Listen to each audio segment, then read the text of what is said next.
Hi everyone. So for this question, I would start off by thinking about what are all the different parts of the shape that we're looking at. So if you look on the outside, we have these four half circles. I'm just going to outline them in red.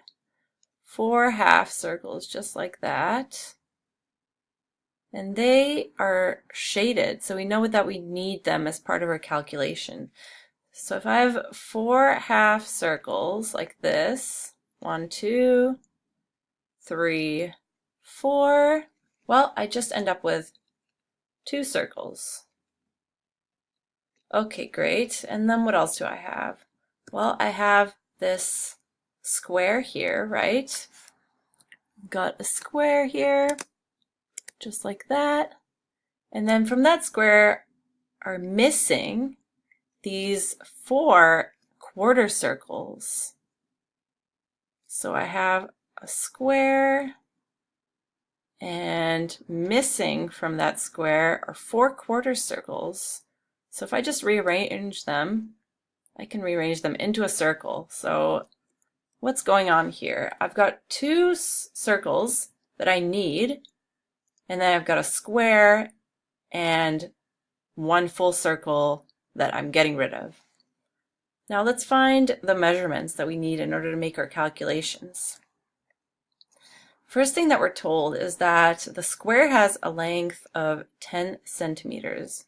So that refers to this length here, 10 centimeters, also on this side, 10 centimeters, so that's 10.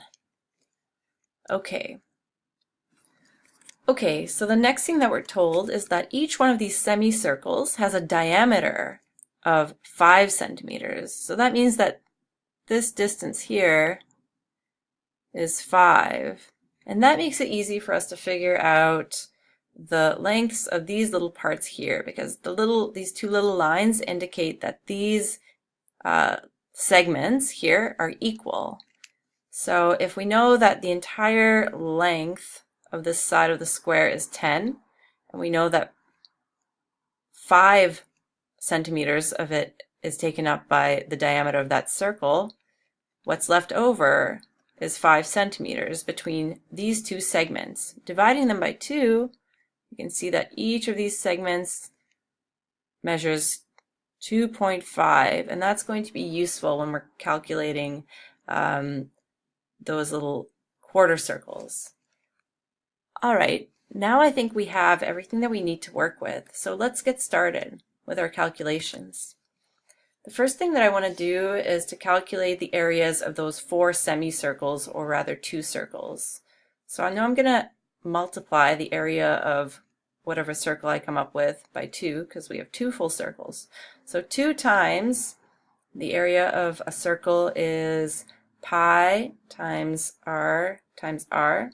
So pi, and what's the radius? Well, we know that the diameter is 5, so the radius will be half of that, which is 2.5. So I'm going to multiply by 2.5 twice. And if you multiply that through, you will get 39.25 centimeters squared. Okay, great. Let's move on to our square. So what is the area of the square? I'm just going to indicate that this is the semicircles. As for our square, area of a square we know is 10 times 10, which gives us 100, but we have to remove those 4 quarter circles, which we can also represent as one full circle.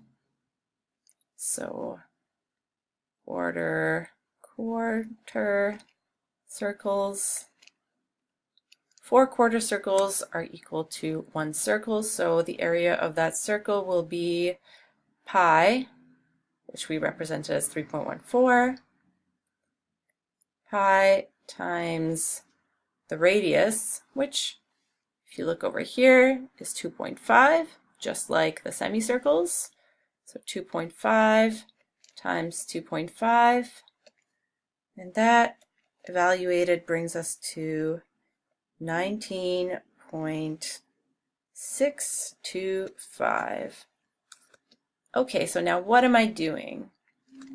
I know that I need the area of those semicircles altogether, which I figured out was 39.25. And then I also need the area of that square, which was 100. My computer is thinking. 100, but with those 4 quarter circles removed. So removing 19.625 in area. And if you evaluate that, you will get 119.625. And that, oops, let's not forget our units. Oops. Experiencing some delays here. My apologies.